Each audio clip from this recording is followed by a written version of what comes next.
Hello everybody, it's Zach here from realestatelicensewizard.com. How's it going today? Hopefully pretty awesome. Today we're going over another real estate math practice question. If you're new here, here's how it works. We cover real estate math questions that are likely to show up on the real estate exam. It's as simple as that. If you have any questions you want me to cover in future videos, you can drop them down below or email me. If you want to try real estate math questions out yourself, as well as regular real estate exam questions, check out our website, realestatelicensewizard.com. Now this series is amazing for anyone preparing for the real estate exam, so make sure to click that like button and subscribe. That way you're fully prepared come exam day.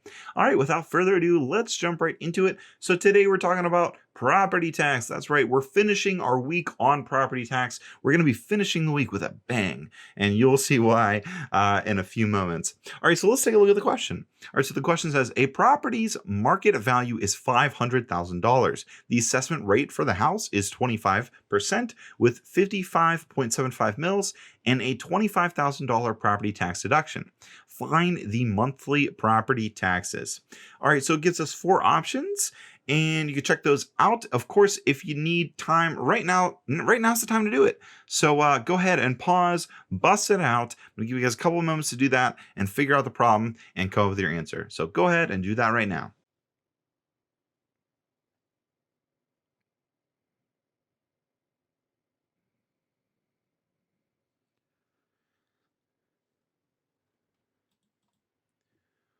Alrighty, so hopefully you came up with your answer. If you need more time, feel free to pause. No biggie. These questions can be pretty long. That's why I'm figuring most of you guys have to pause it anyways. So just go ahead and pause if you need more time. All right, so let's get into the explanation and the answer. So for starters, what's our answer going to be? Our answer is going to be C. That's right. It's $464.58. So how did we get that? Well, in this problem, we're looking for, monthly property taxes. That's right. So all week we did annual. Now we're doing monthly property taxes. And you'll see here in a soon bit just how that is going to look in terms of math and all that good stuff. So look at this. This is a pretty hefty problem. So we've got this property tax deduction right here for $25,000. We've got our mills right there. We've got our 25% assessment rate, and of course our market value.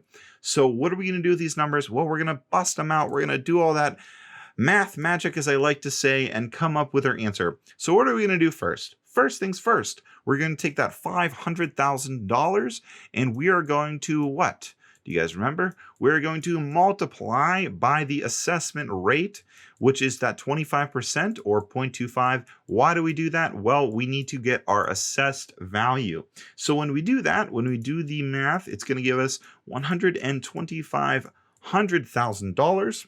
And again, that is our assessed value. But wait, we've got this property tax deduction, which does come into play in this step. As I mentioned before in the last video, in the second step of these problems, that's when the property tax deduction comes into play. It does not come into play before that. Oops, I ran an equal. Well, I'll just scribble that real fast. And then you multiply, as I mentioned, or I'm sorry, no, I was right. That is a subtraction. I'm multitasking. I'm getting a little distracted. So you're going to be minusing this. You're going to be subtracting by that $25,000, which again is that property tax deduction. And as I mentioned in the other videos, that is going to completely depend on your state. So I encourage you guys to find out your property tax deductions, the specific numbers, and all that good stuff, because it does vary state by state. Anyways, so we're going to get $100,000, and that is our total assessed value, including property tax deductions. So what do we do after that? Well, from there, we're going to be utilizing mills.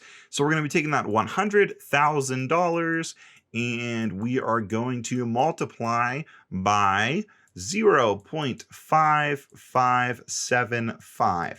Now, as I mentioned before, in all these videos and all these, when we're talking about mills, it's 3 decimal points.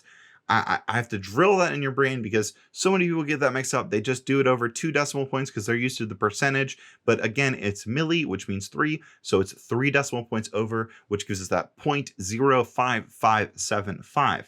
Now, once we get that number, what is our answer? Well, we're going to be getting this $5,575, which guess what? That is our annual property taxes. So some of you maybe got to this step and maybe you're like, okay, I got the answer, it's D, and then you didn't read that it's monthly property tax.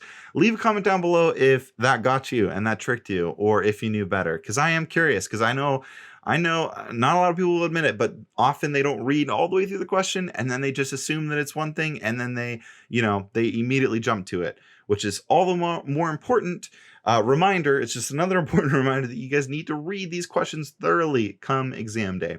All right, so we got that's $5,000. What do we do here? Well, guess what? It's a simple. We just divide by 12. So we take $5,575 and we divide by 12. Why 12? Because, well, there's 12 months in a year. And what is that going to give us? When we round, that's going to give us $464.58. And that is our final answer. That is our monthly property taxes on this problem. Woo! That was a big problem. So, what did we learn this week? Well, we figured out how to do property tax problems. Now, I know some of you guys are probably sitting there wondering, like, wow, am I going to really have to do these on the exam? These are pretty time consuming. And the truth is, they are pretty time consuming. There's no really like life hack or secret way to do these. You just have to sit down and bust out the math. Now, the good news is often on the real estate exam, as I mentioned before, throughout this whole math question problem, you might not get a property tax problem. You might not. Remember, they pull from a bunch of questions each time. But what I like to tell you guys, and what I like to tell all my students, is that you should turn your weaknesses into strengths. Chances are, if you guys are watching this video right now, you're scared. You're honestly, you're struggling with math, or maybe you're just scared, or maybe it's both. I was in your shoes before. I know so many students that are. Listen, guys, math for a lot of people is not that fun. If you find math fun, great, congrats. But let's be honest, for a lot of people, it's very stressful. So that's why I encourage you guys to try and look at this from a positive, try and look at this, flip the coin.